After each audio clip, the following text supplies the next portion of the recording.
This city was buried by a volcano, and when it was uncovered, the people were gone. Not scattered. Not trapped. Just gone. What remains is something that doesn't feel like ruins, it feels like a moment that was paused.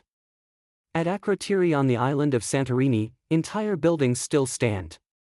Walls still painted. Staircases intact.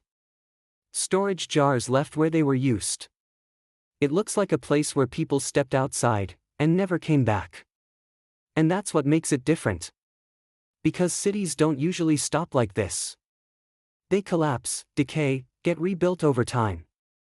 But here, everything was sealed under volcanic ash, preserved instead of destroyed. Which means what you're seeing isn't just history, it's a snapshot. A real place, caught at the exact moment before everything changed. And yet, the most important part is missing. Not the buildings. Not the objects. The people. Before the eruption, this wasn't an isolated settlement, it was part of something larger. Akrotiri was connected to the Minoan civilization, a network of trade and movement across the Aegean. You can see it in how the city was built. Streets planned. Drainage systems running beneath them. Buildings designed to bring in light and air. This wasn't improvised living, it was intentional. Inside those buildings, the details feel almost personal. Frescoes showing ships crossing open water. Scenes of people, animals, daily life. Storage rooms filled with goods. Tools placed where they were last used. This wasn't a city waiting to disappear, it was a city in motion. Active. Organized. Functioning. A place people trusted. A place they believed was stable. And that's what makes what comes next harder to ignore. Because whatever happened, it didn't happen to a dying city.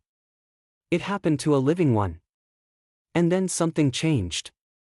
Not instantly, but enough for people to start leaving. Because when the eruption finally came, the Thera eruption, it wasn't the beginning of the disaster. It was the end of it. By the time the ash covered the city, something had already driven people out.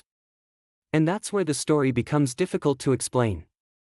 Because despite the scale of the eruption, one of the largest in recorded history, there are almost no human remains found at the site. No bodies in the streets. No signs of panic frozen in place. Just absence. Entire cities don't empty themselves, unless something is very wrong. Which means the people of Akrotiri saw something. Felt something. Enough to leave before the final event. Small earthquakes. Changes in the ground. Subtle warnings that something beneath them wasn't stable anymore. Enough time to gather what they could and go.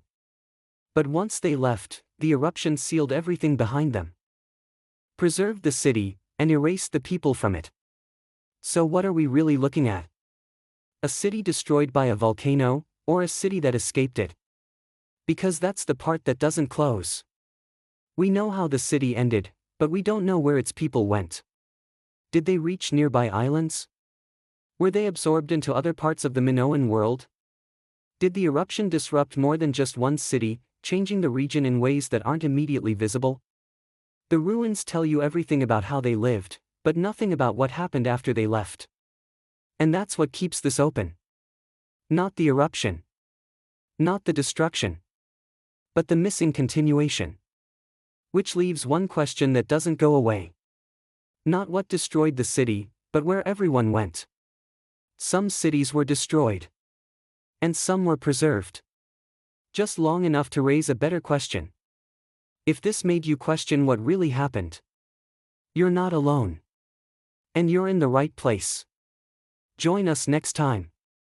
Tilt and chill. Stay curious.